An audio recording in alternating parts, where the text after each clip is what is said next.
in your polar solvent is also divided into further two parts. But what was happening in the first step? Like once the leaving group left the group, then a carbocation was formed and afterward nucleophile attacked it. A nucleophile is very ready to attack this carbon. So hello my dear student, how are you all? I welcome you all to LN Overseas. So as you already know the drill, which is in 45 days, we are going to cover 45 topics. And over here, you can see the distribution of your 45 topic according to physics, chemistry and maths. And today, we are going to do one of an important topic from your chemistry. And the name of that topic is SN1 and SN2 reaction from your halogen and derivatives. So let's start with our SN1 reaction. Or you can say to understand your SN1 reaction, you should know what is actually your solvent first. So we know your solvent are divided into two parts. One is your polar solvent and the second one is your non-polar solvent. So what do we mean by polar and non-polar? So first let's try to understand what is your non-polar. So the simple idea to understand what are your non-polar solvent, just find their mu should be equal to 0. If the mu is equal to 0, in that situation we can tell that the solvent which is given to you is non-polar. It means poles are not created over there. Okay. So let's try to understand this with these two examples. So over here you can say the resultant factor will be opposite to each other. Obviously your mu will be equal to 0. Similarly over here in all the four direction, if you will see, your mu will be again equal to 0. That's why these two are the example of your non-polar solvent. But for our SN1 and SN2 reaction, we majorly need our polar solvent. And why is that? Because in your polar solvent is also divided into further two parts, which is your polar protic and polar aprotic solvent. So let's try to understand what is your polar protic solvent. So this is a simple trick which I have written over here. Whenever you find this three bonds, like solvent having this bond, like your HF, OH and your NH, mostly you will see OH only. So whenever you find this type of the bond, usually the solvent of these three bonds, if they are present in your molecule, then we will say them as polar protic. But this is not the definition. This was just the trick to understand this. What's the actual definition? You can see like the difference between two, like over here oxygen and hydrogen should be high, or there should be a difference between their electronegativity. That's why this is more electronegative as compared to hydrogen. That's why there's a partial negative charge, and over here there's partial positive charge. Similarly over here, partial negative charge, partial positive charge. Similarly there's OH. So in short, whenever I will see these three what you can say bonds, HF bond, OH bond, NH bond, I can say this example are your polar protic solvent. Now, but sir, why this is important? Because of its one more important point which says that solvent which solvate both cation as well as your anion, we call them as your polar protic solvent. So whenever there is your, like whenever your solvent is given to us, and if that solvent can solvate both cation as well as anion, in that situation we are going to call them as your polar protic solvent. How is like this is done? How actually they solvate cation as well as anion? Let's see that part also. So we just saw this definition. So let's see this. So over here there's a cation given to me, and we know like over from this water molecule we just saw, your hydrogen will be partial positive. Hydrogen will be partial positive. As compared to this hydrogen, this will be partial negative. So if there's a cation present over here, let's say if there's a cation present, which is going to be attack or which will come closer to this partial negative or partial positive. Obviously, opposite charges are going to attract each other, and if there are more than one H2O molecule present into that cation or in that solution, all the H2O molecule will start to get together, or they will start together near this cation, and they will start to solvate this cation. In similar scenario, if there's an anion present, and we know all of this hydrogen are partial positive, partial positive, partial positive, so they will again solvate this anion. So in short, I can say a cation as well as anion can be solvated by your what you can say polar protic solvent. So this is the situation when you are taking a solvent as polar protic, which can solvate both cation as well as anion. This part is clear because it's a pro, like polar pro. So with pro we know it is very advanced. It can solve both cation as well as anion. Once we know this, we can jump to our next part, which is polar aprotic solvent. So similarly, like in the previous part, we just saw solvent which have this bond, HF, OH and NH bond, or you can say NH bond. Those are called as polar protic solvent. So if they are not going to have them, it means in that situation they are going to become your, what you can say, polar aprotic. This is a simple trick. This is not given anywhere. This is my general trick so that you can easily identify which of them is your polar protic and which of them is your polar aprotic. So in this example, if you will see, can you find HF, OH and NH? No. But then also poles are created. Yes, sulfur and oxygen. So oxygen is more electronegative as compared to your sulfur. That's why there is partial negative charge, and over here there will be partial positive charge over here. So now we can see this part, there will be partial negative, there will be partial positive charge. So in this scenario, when I'm going to see this, so if there is a partial positive and partial negative like your water, then why, like what's the difference between this and your polar protic? Let's see that as well. So the general definition says solvent which solvate only cation. So a solvent which can only solvate your cation, we are going to call them as your polar aprotic. We know what do we mean by A. A means 1. So always remember this is a pro tip by which you can understand your polar aprotic can only solvate only one anion, which is your cation, whereas your polar protic which can solvate both cation as well as your anion. And this will be very beneficial for us in the future slide when we will start our SN1 and SN2 reactions. Okay, so now we understood this part. Let's see how actually this part is done. Okay, so now we just saw this. So we know like there will be partial negative, partial negative, partial negative, partial negative charge over here. Obviously, if there's a cation, they will be solvated by this oxygen which is present over here. But what would happen in the different scenario? Like over here, if I take an anion, and if I will draw this diagram, so how actually it is going to look? It is going to look something like this. So there will be sulfur and there will be CH3, and there will be oxygen over here. There will be partial negative charge and there will be partial positive charge. But like how over here the oxygen was able to solvate this cation, in similar way can this sulfur do same thing to your anion? No. Why? Because there are two bulky groups which are present over here, which like this bulky group won't let solvate this anion. Even though there is a partial positive charge present on this sulfur, then also we cannot do this. Why? Because this solvent cannot solvate anion because sulfur is crowded, because there is a steric crowdness present around your sulfur, this too, CH3. That's why like this sulfur cannot solvate your anion. So in short, what actually I can say? I can say my polar aprotic can only solvate my cation. It can, over here you can see there's a word written only cation. Whereas your polar protic can solvate both cation as well as anion. So with this, we got our general idea, like what is your solvent. Like in solvent, we just saw two things, your polar solvent and your non-polar solvent.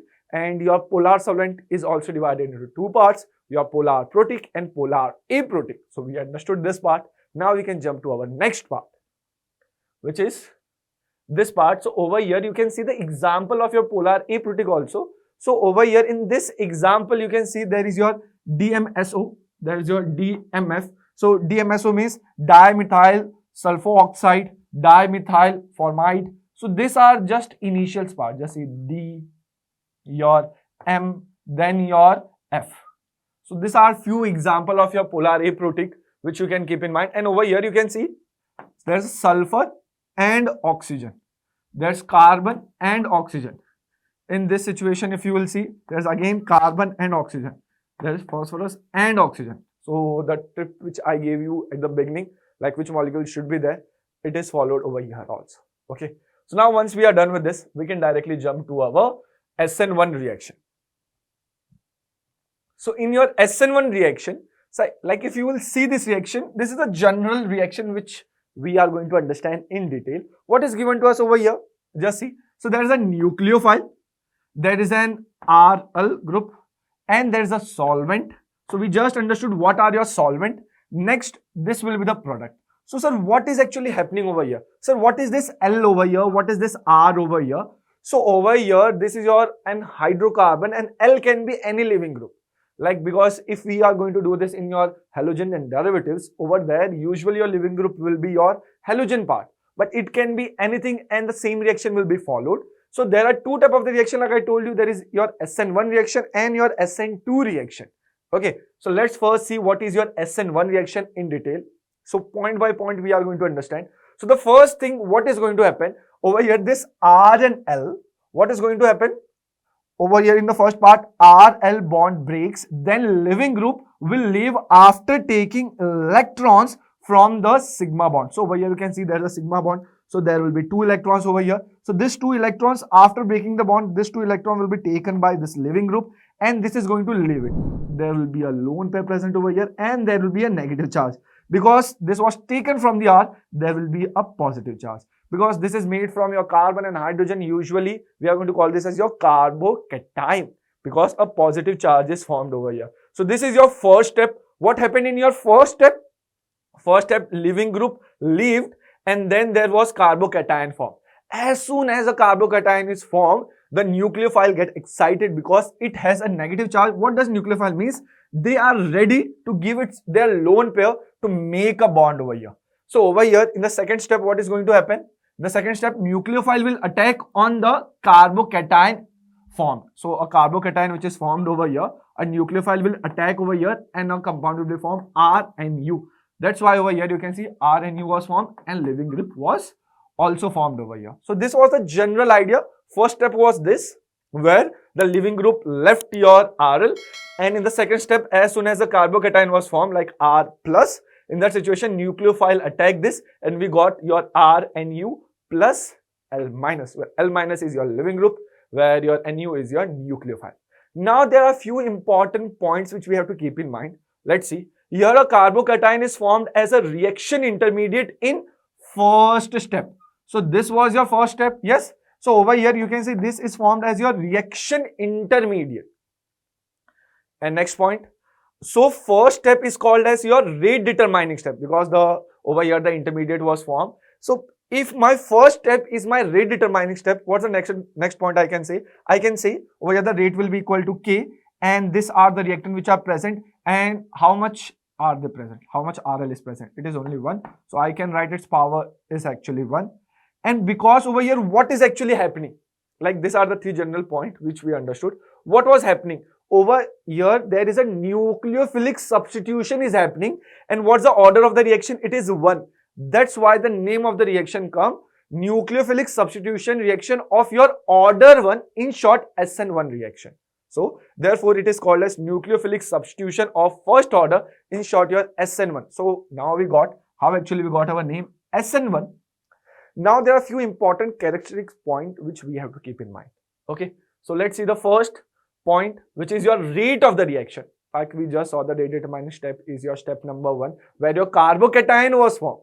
So over here the rate of the reaction depends on the stability of a carbocation formed in your rate determining step. More the stable carbocation is, more faster that reaction is going to happen, because in that situation we know even if the living group is leaving me, I am more stable. So that's why in that situation the reaction will be done in fast, or like the time taken to do that reaction will be less. Like if this 4 example are given to us, and over here this is the living group, this is going to left us, this is going to leave us, this is going to leave us.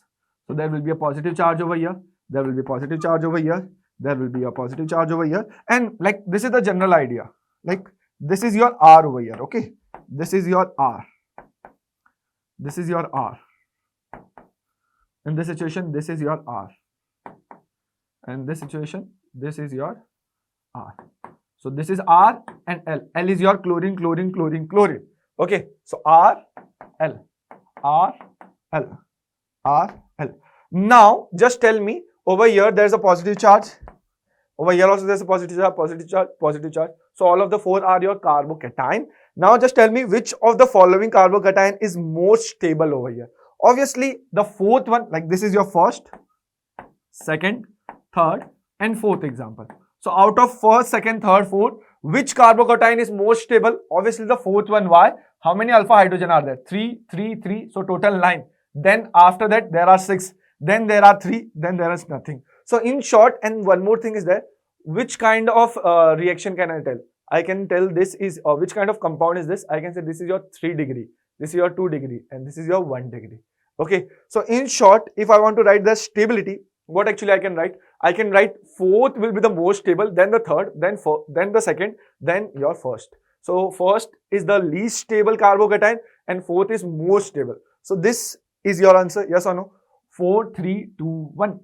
So like this I can write, and because the rate of the reaction depends upon the stability of carbocation, if this and this example is given, over here the rate of the reaction will be faster because this is much more stable. So this was the first point.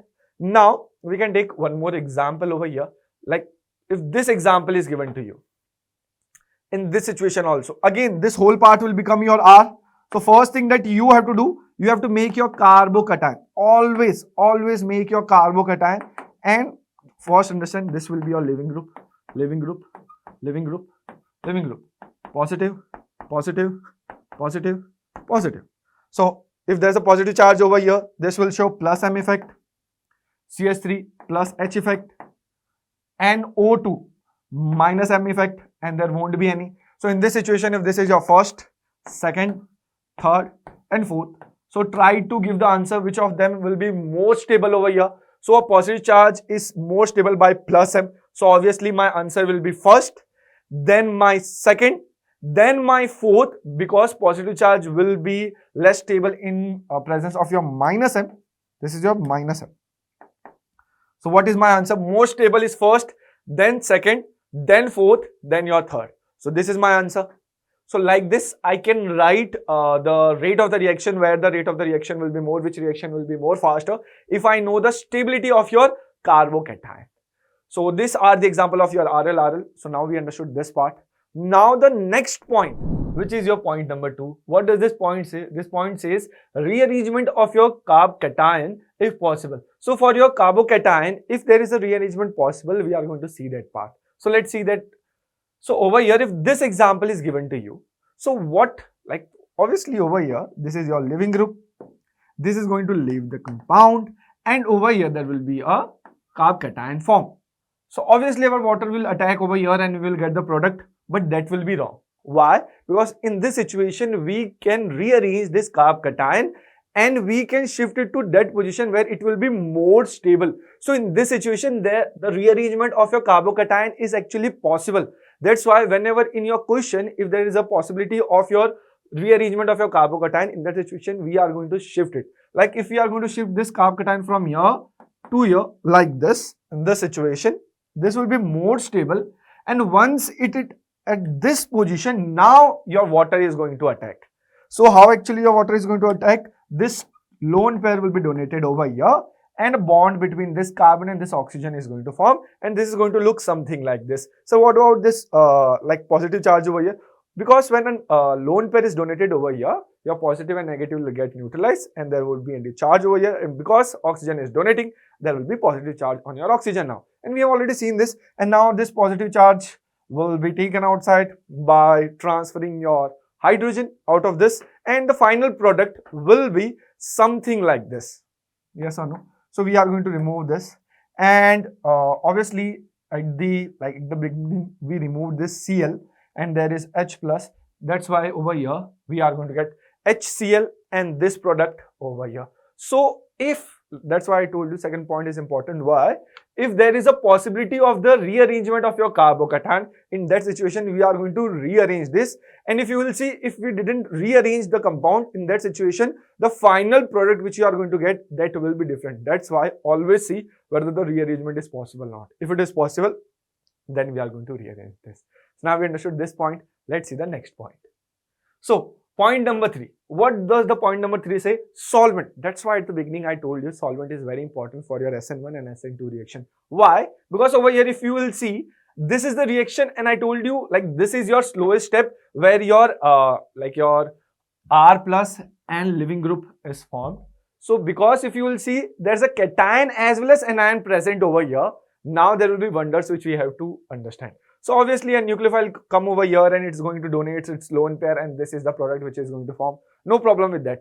But the problem over here is like this is the slowest step, or you can say this is your rate determining step. So over here, these two like ions which are produced over here, like rate determining step, there is a cation as well as anion, both are formed. So we know this part. Second point, rate of the reaction is faster when your cation as well as your anion are stable.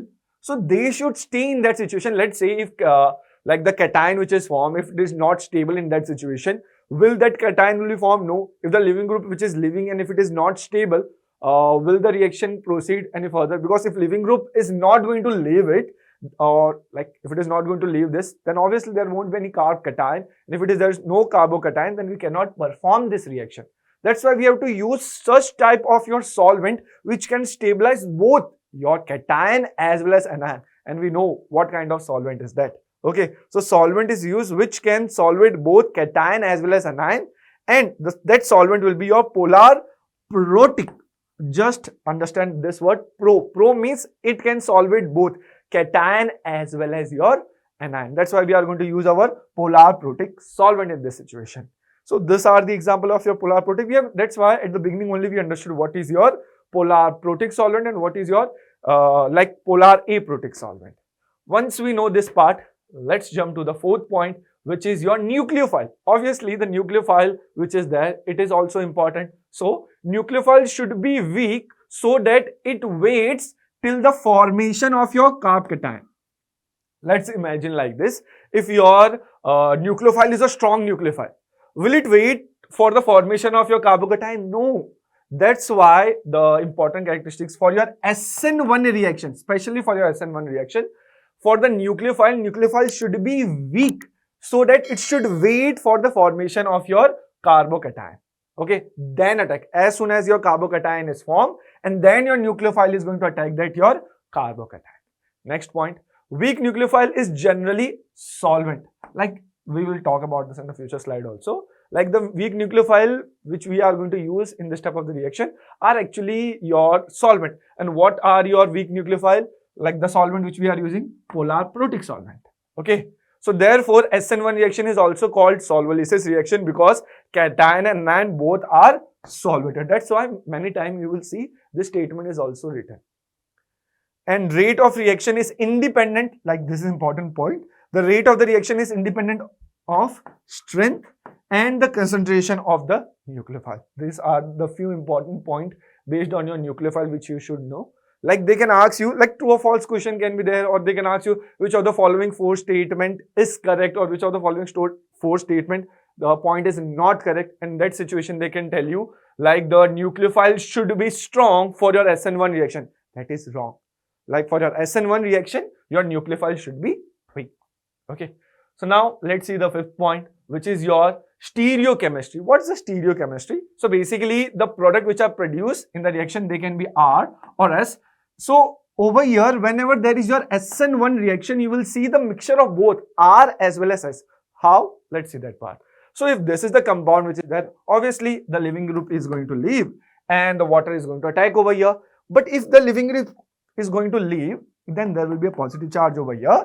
And if you will see like this carbon, what will be its hybridization? It will be sp2. Like let's see over here. So this is your sp2 planar carbon. So over here there will be a positive charge. So over here this is your carbocation which is present over here. So if it is your planar, let's imagine like this. This is the compound over here. So there is one pH over here, one hydrogen over here, one chlorine over here. So over here this is your planar structure. So this H2 over here can attack from top as well as from your bottom. Is this part clear? Like it has a ability now to attack from both the side. And if it can attack from both the side, the product which are going to be formed, like the one product can be this and the another product can be this. That's why it is written over here. The product of your SN1 reaction is R as well as S for the mixture. Why? You can see this is the mirror image of each other. That's why R and S both are possible in this situation, and you get the mixture of both of them. So these were the four important, you can say 5 important points based on your SN1 reaction. And now this is a very important point which you have to keep in mind. Why? Because over here I have summarized all the 4 points which you have to keep in mind. Like just keeping them in the mind, you will be able to solve the question based on your SN1 and SN2 reaction. Firstly, we are doing SN1. So let's see. So the favorable condition for your SN1 reaction. Over here, I am writing 3-degree carbocation. Why? Like it is given to me, like there is 1-degree carbocation and there is 3-degree carbocation. Which will be more favorable for your SN1 reaction? Obviously, 3-degree will be more favorable. That's why I am writing favorable condition for your SN1 reaction. 3-degree carbocation will be more favorable. And which solvent should I use? Over here, I should use my polar protic solvent. And the nucleophile should be weak nucleophile. And over here, the what you can say, the leaving group should be what you can say good leaving group. If the leaving group is not leaving the compound, in that situation, you cannot form your carbocation. If carbocation is not formed, nucleophile is not going to attack. That's why you have to use the good leaving group over here. So that's why these are the 4 points which are very important, which you have to keep in mind. Just by keeping them in mind, many things will be very clear, because in the end we are going to compare both our SN1 as well as our SN2 favorable conditions. Okay, SN2 reaction, similarly like how actually we understood our SN1 reaction, in similar fashion we are going to understand our SN2 reaction. So what's the difference between your SN1 and SN2? You are going to understand over here. So in your SN2, let's see the mechanism. Like the previously, what happened in your SN1? Your leaving group first left and then carbocation was formed. And then your nucleophile attacked your carbocation. But in this situation, this is not going to happen over here. This is a very strong nucleophile, you can say, and it is very ready over here to attack its R. Like it is directly going to attack over here. Even though your leaving group haven't left your carbocation part, it will directly attack it. So now what is going to happen? This type of the situation will be formed over here, where nucleophile will donate its lone pair to the R, and like what is happening with the R, just see. Like over here, I haven't drawn a single bond. Over here, I have drawn into the dot form. What does it mean? It means now this R is actually like currently it is forming a weak bond with your NU as well as your leaving group. So it has, like in the previous part, what happened? Your first leaving group left completely, then your second group, your nucleophile attacked it and new bonds were formed. So in the previous cases, the bonds were broken first, then the new bond were formed. But over here, this is holding both the bonds with nucleophile as well as your leaving group. But afterward, if you will see, the product which is formed from your SN1 and SN2 is actually same. But what is going to happen in this situation? Once like nucleophile attack it, in this situation, afterwards, when the both are bonded, like the R is both is bonded with nucleophile as well as with the leaving group, after some time, leaving group is going to be left. So to understand this in detail, over here, why is this happening? First of all, this is your partial negative charge and partial positive charge. That's why this is, there will be a lone pair. So this lone pair will be donated to partial positive part only. Now, this type of the situation is there. We know what is going to happen with your carbon and hydrogen. So we know one carbon can form 4 bonds. One of the bond is formed with the leaving group, and let's say the remaining 3 bond, one is your X, another one is your Y, and third one is your Z. So from this direction, this is going to be attacked. The nucleophile is going to donate its lone pair like this. Yes or no? So what is going to happen over here? Like this situation, there will be a partial bond with your your carbon and your nucleophile. At that same time, this carbon is going to have the bond with your leaving group as well. So over here, this type of the situation will be there. There are 3 strong bonds, whereas these 2 are your partial bonds. So over here, in this situation, if someone asks me what will be my hybridization, you will say there are 3 strong bonds. That's why I will write it as sp2. Now, if this situation is there, what will happen? As soon as the leaving group is going to leave over here, nucleophile will stable over here. And what have happened? Just see this X, Y, Z where 3 were in this direction. As soon as the nucleophile is attached, they will go in this direction like this. Yes. And that's why over here you can see they were like in this direction. Now they are in this direction because there is a what you can say inversion. That's why this is also called as your umbrella inversion or Walden inversion. Okay, because there was an inversion of this 3 bond like this. Now they are looking like this. And if you will see, was there an intermediate reaction, or was this done only in a single step reaction? Yes, this is done in a single step reaction, whereas in the previous part SN1 the reaction was done in 2 steps. Over here this is done in the single step. So over here, if you will see what is present on the reactant side, over here on the reactant side there is your nucleophile and your RL. So if I will write the rate of the reaction, I can write rate will be equal to K, concentration of your RL and the concentration of your NU, where both will have the power of 1, 1. So the order of the reaction will be 2. So in short, I think so you got the idea why this is called as your SN2 reaction, because again over here we are actually doing nucleophilic substitution reaction of order second. That's why this is called as your SN2 reaction. Okay. Now, like how actually in the previous SN1 we saw their characteristics, over here also we are going to see it. So the first is the rate of the reaction. Over here, like carbocation is formed? No. How actually we are forming, or how actually this reaction is done? A nucleophile is very ready to attack this carbon. So over here, if like I am easily able to attack this carbon, then the rate of the reaction will be faster. And now just tell me over here, if this X is very big, this is also a bulky group, this is also bulky group. In this situation, or in another situation where they are very small like this, where I will be easily able to penetrate like the bulkiness of this compound XYZ, and I can donate my lone pair to this carbon where the bulkiness of your XYZ is less.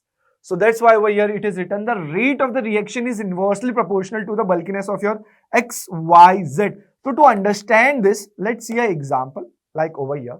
If this 4 examples are given to me, these are your RL. So this is your R, this is your R, this is your L. Again, this will be your R, this is your L. This whole thing will be your R, this is your L. This whole thing again will be your R, and this is your L. So all the chlorine over here are your living group. Now in this scenario, if a nucleophile, if it is want to attack in this situation over here, and let's say over here, where actually it will be easily able to attack, where the bulkiness of your XYZ will be less. So over here your XYZ is hydrogen, whereas over here your XYZ are your CH3, CH3, CH3. So over here the bulkiness is large as compared to this hydrogen. So the rate of the reaction will be dependent on the situation where the bulkiness is less. So where actually SN2 reaction will be done faster, your, like let's say this is your first, this is your second,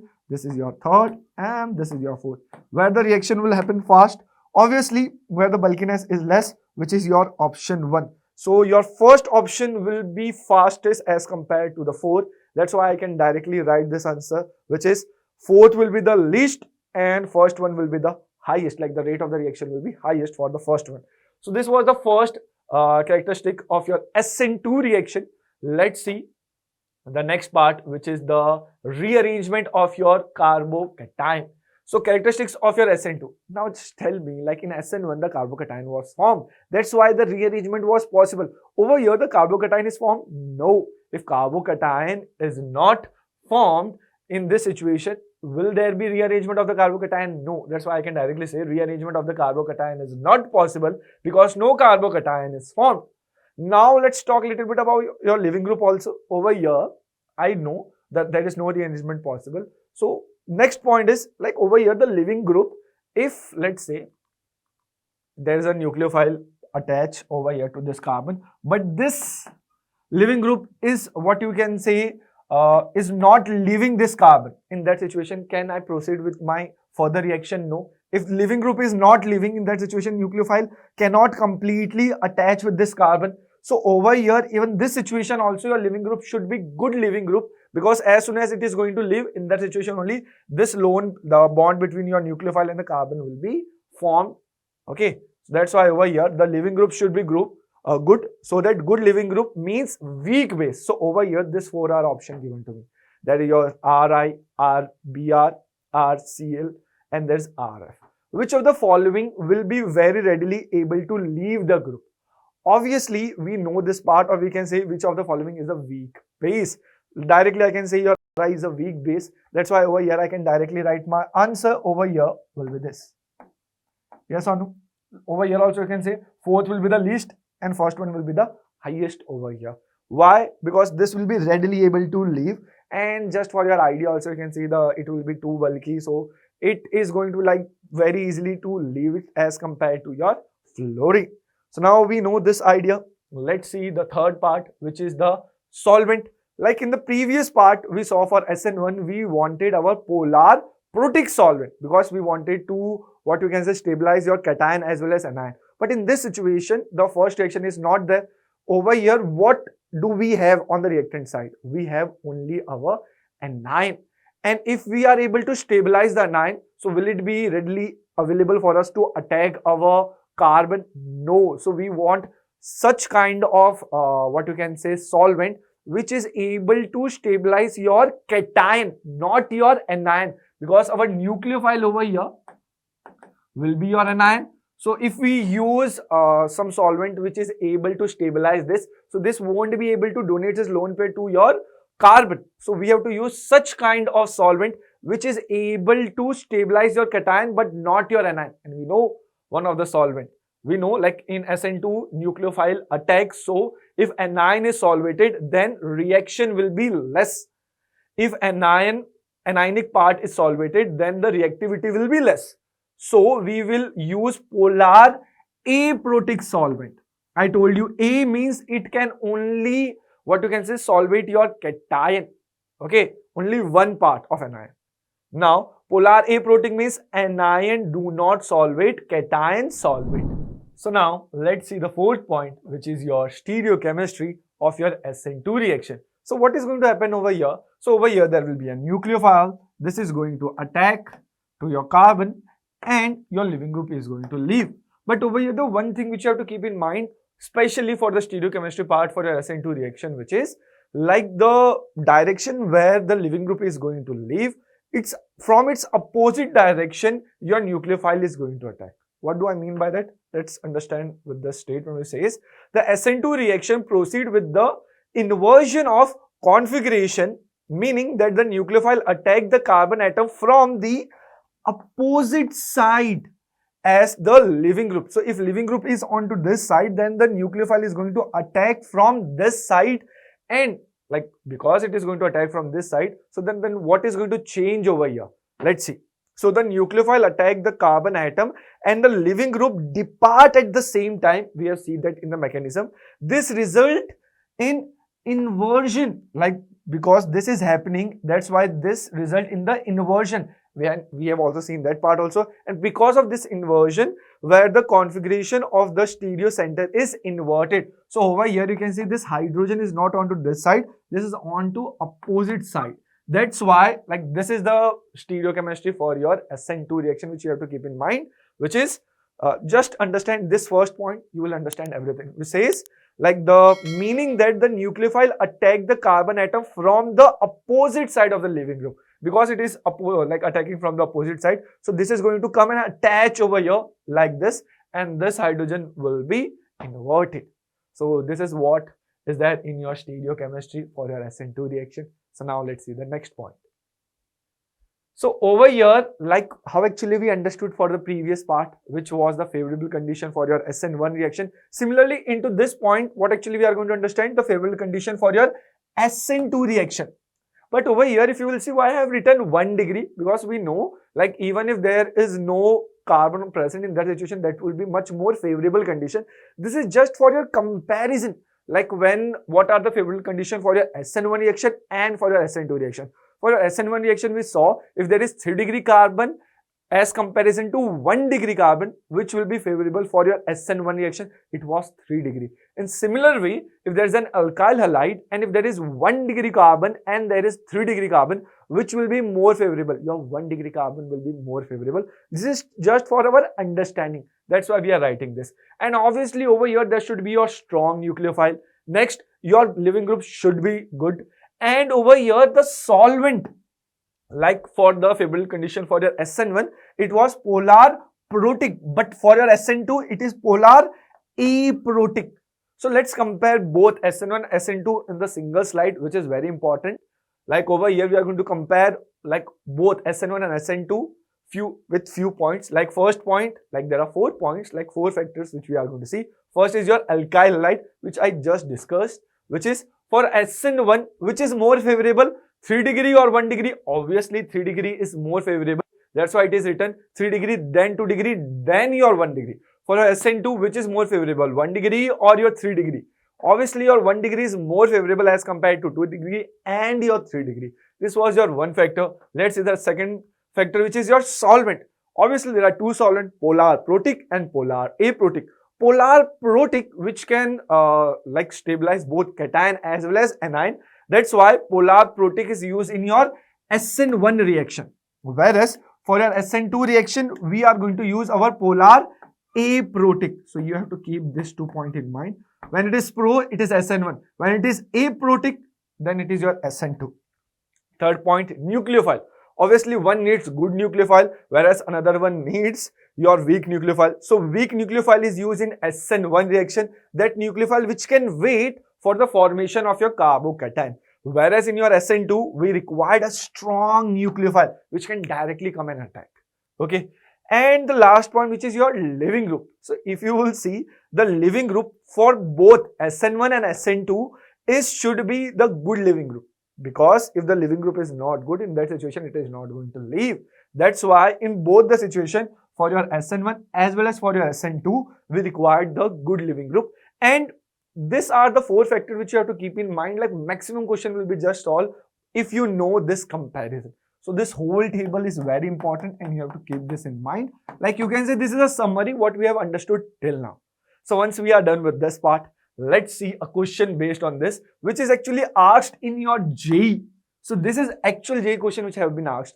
What does question says? The organic chloro compound which shows complete stereochemical inversion during SN2 reaction. What is your SN2 reaction? Like this is the hint which is given over here.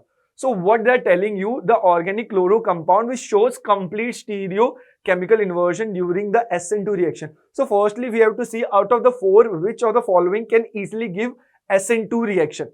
Obviously, which will be less bulky. So over here, there is CH3Cl, there is C2CH5 twice, and there is CH3 twice, then there is CH3, like this is CH3 thrice, and over here it is your twice.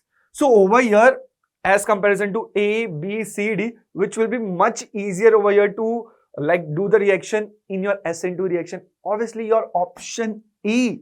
Why? Because that is your, like this carbon has one leaving group and 3 hydrogen. This is much easier over here to perform your SN2 reaction. That's why over here I told you, just remember this comparison. Just by knowing this, you will be able to solve the question very easily.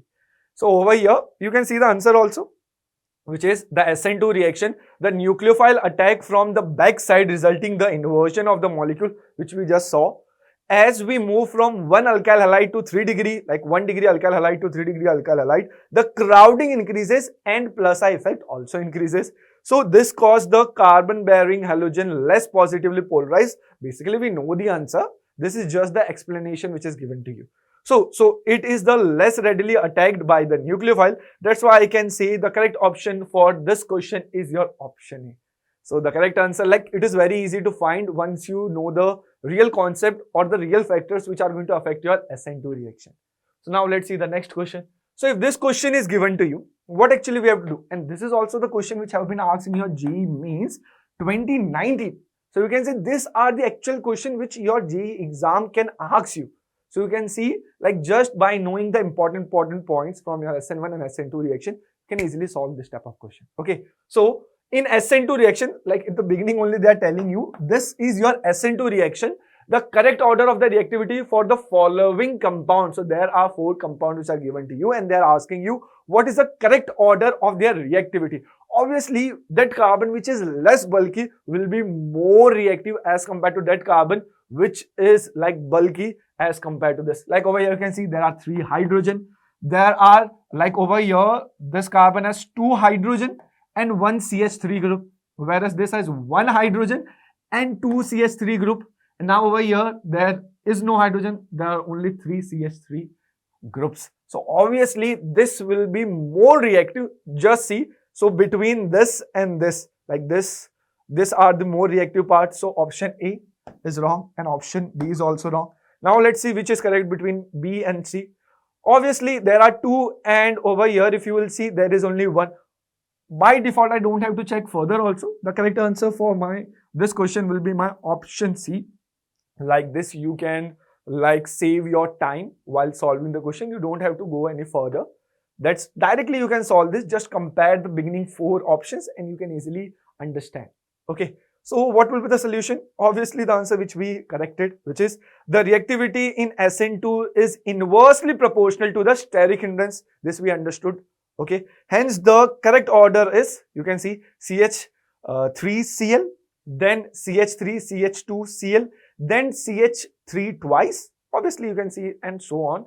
This is your correct order. That's why the correct answer for this is your option C. So that's all from my side onto this topic. And as you already know, if you have any doubt or if you have any suggestion for us, you can go to your comment box. And if you want to watch the whole playlist, you can find that in the description box. So that's all from my side. Stay tuned with us. Thank you.